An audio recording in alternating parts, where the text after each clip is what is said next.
Back to my channel Nirisha vlogs. సడన్గా ఒక plan అయితే వేసాము. అది వచ్చేసి నిన్న నైట్ నుంచి ఫుల్ సతాయిస్తున్నాడు. సరే ఏదో ఒక ప్లేస్కి వెళ్దాం అనేసి నిన్న night first evening Annavaram plan వేసుకున్నాం. అది క్యాన్సిల్ చేసాం. నెక్స్ట్ బెంగళూరులో కుక్కే సుబ్రహ్మణ్య స్వామి టెంపుల్ అని అనుకున్నాం. అది క్యాన్సిల్ చేసాము. నెక్స్ట్ మార్నింగ్ నేను వచ్చేసి ఏవవి హంపి, ఏహోల్ అనేసి కొన్ని ఒక అరౌండ్ 10 ప్లేసెస్ చెప్పాను. నేనేమో వితిన్ 1000 కిలోమీటర్స్ రేడియస్లో వెళ్ళాలి అని అనుకున్నాను. కానీ తనేమో జస్ట్ ఆపోజిట్, దానికి డబల్ వెళ్ళాలి అని ప్లాన్ వేసాడు అనమాట. ఇక్కడ ఓన్లీ మేము ఇద్దరమే వెళ్తున్నాం. డ్రైవింగ్ ఎవరు చేయాలి అన్ని కిలోమీటర్స్. నేనేమో ఇప్పుడిప్పుడే నేర్చుకున్నాను. డ్రైవింగ్ చేయాలంటే చాలా భయం. అలానే పూర్తిగా డ్రైవింగ్ వస్తుందని కూడా చెప్పలేను. నాకు డౌటే, నా మీద నాకైతే అస్సలు నమ్మకం లేదు.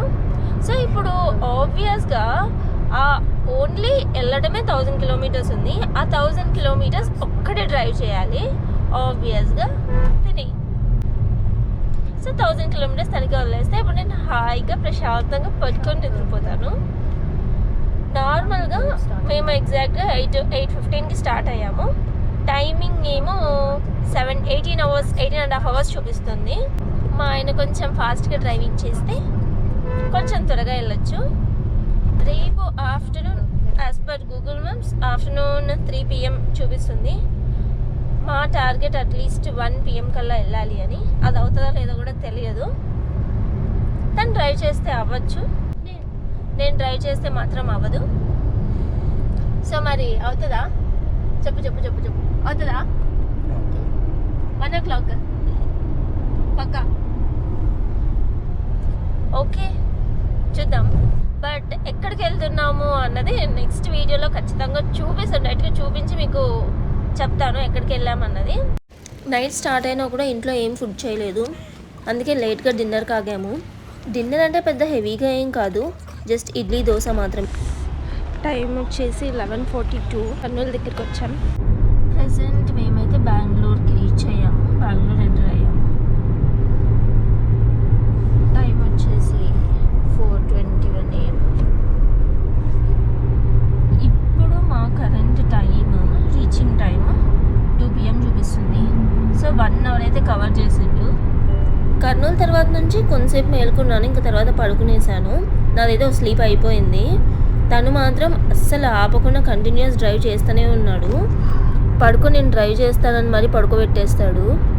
ట్రాఫిక్ ఉంటుందంట ఈ టైంలో కూడా.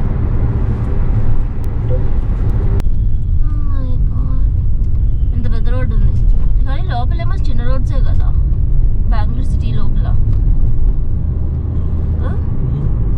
బయట మాత్రమే పెద్ద రోడ్స్.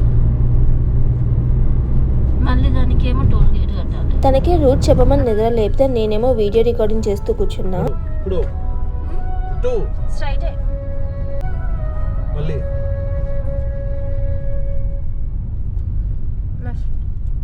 లెఫ్ట్.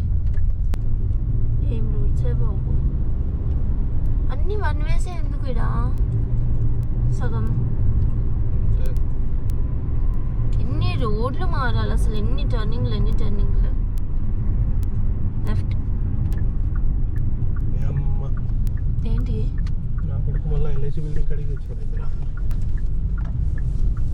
మెట్రో పైదా మెట్రో వచ్చింది మనకి. ఎక్కేస్తా మెట్రో నేను. 550 meters right.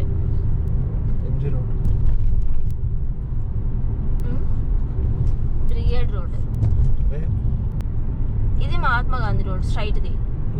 Straight Mahatma Gandhi రోడ్డే.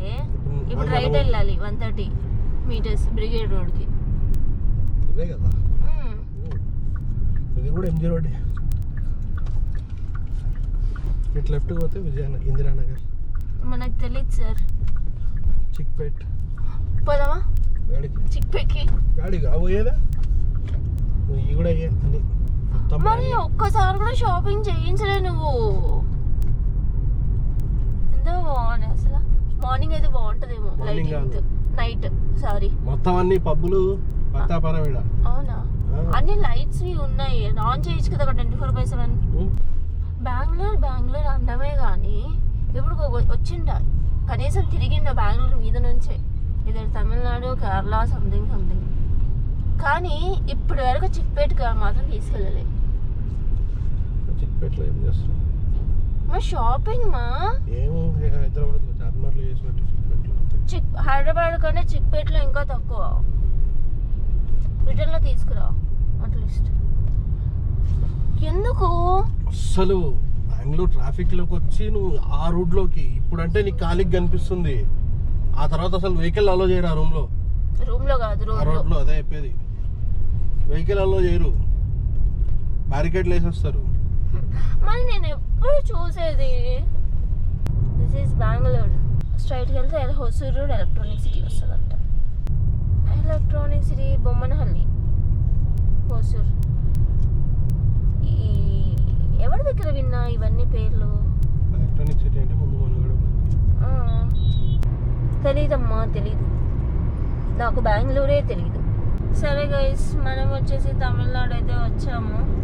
So ఇప్పుడు నేను నిద్రపోవచ్చు అనమాట. అరగంట నుంచి అడుగుతున్నాను, నిద్ర వస్తుంది నాకు. కష్టాలు గంట మేలుకున్నాను, అయిపోయింది నా పని ఇంకా. Bye bye, good night guys.